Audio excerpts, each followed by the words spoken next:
मेरा नाम अजय है और यह मेरी जिंदगी की सच्ची कहानी है जो मैं आज आप सबके साथ शेयर करने वाला हूँ।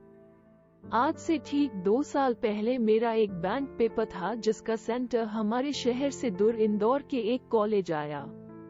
मैं इंदौर के लिए घर से निकला और ट्रेन से इंदौर गया।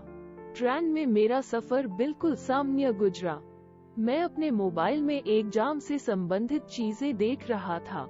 अब इंदौर स्टेशन आ गया था और मैं ट्रेन से उतरकर बाहर एक ऑटो स्टैंड पर गया और एक ऑटो वाले को कॉलेज का पता बताया तो उसने ऑटो में बैठने को कहा।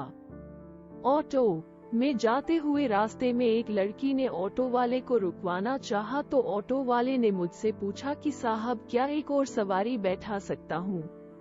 मैंने भी हाँ कर दी। उस समय मेरा पूरा ध्यान मोबाइल में था जिसमें मैं पेपर से संबंधित कुछ पढ़ रहा था। लड़की ऑटो में बैठी तो मेरा पूरा ध्यान उसकी तरफ ही घूम गया।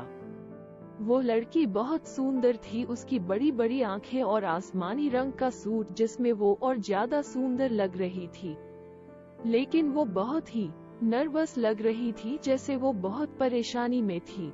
मेरा आई कार्ड मेरे गले में था जो उसने देख लिया और एकदम से पूछा, क्या आप भी बैंक एग्जाम के लिए जा रहे हैं? मेरा ध्यान उस लड़की से हटा और मैं नजर चुराते हुए हाँ बोला तो उसने भी मुझे अपना आई कार्ड दिखाया और बोली कि वो भी वही जा रही है, उसका भी एग्जाम है। इसके बाद हमारे बीच पेपर से संबंधित बातें होने लगी। बातों बातों में मैंने उससे उसका नाम पूछ लिया और उसने अपना नाम मंजू दिवाकर बताया और फिर उसने मेरा नाम पूछा।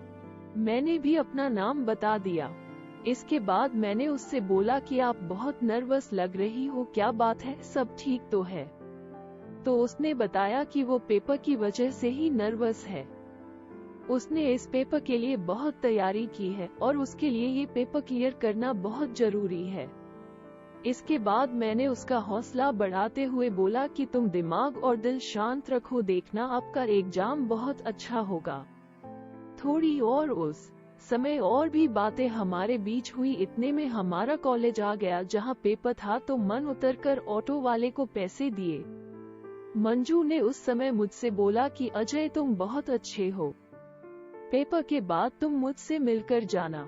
मैंने भी हाँ कर दी और पेपर देने चले गए। पेपर खत्म होने के बाद मैंने कॉलेज के गेट पर लगभग 1 घंटा मंजू का इंतजार किया, लेकिन वो नहीं आई। मुझे लगा शायद भूल गई होगी और मैं ट्रेन पकड़ने के लिए स्टेशन की ओर जाने लगा। तभी पीछे से आवाज आई, अजय रुको।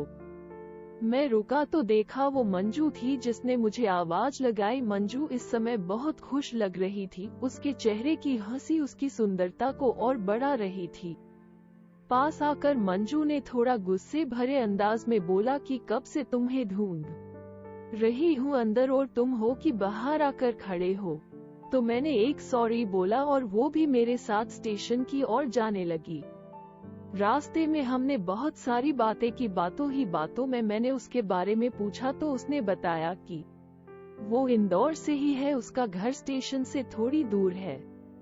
इसके बाद मैंने उससे पूछा कि क्या तुम्हारा कोई बॉयफ्रेंड है, तो उसने बोला बॉयफ्रेंड तो तब बनाती जब एग्जाम की तैयारी से फुर्सत मिले। तो हंसते हुए मैंने भी बोल दिया कि मेरा भी यही हाल है। तो वो समझ गई कि मैं भी सिंगल हूँ। हम दोनों इस सफर में इतना घुल मिल गए थे कि इस लग ही नहीं रह था कि हम अनजान हैं। मेरा स्टेशन आ गया था तो मैं ऑटो से उतरा और मंजू भी उतर गई। वो मुझे छोड़ने स्टेशन पर ही चलने लगी। मेरी ट्रेन 1 घंटा देरी से थी तो हमें थोड़ा सा और समय मिल गया। मेरी ट्रेन आ गई थी तो मैंने मंजू को अलविदा कहा।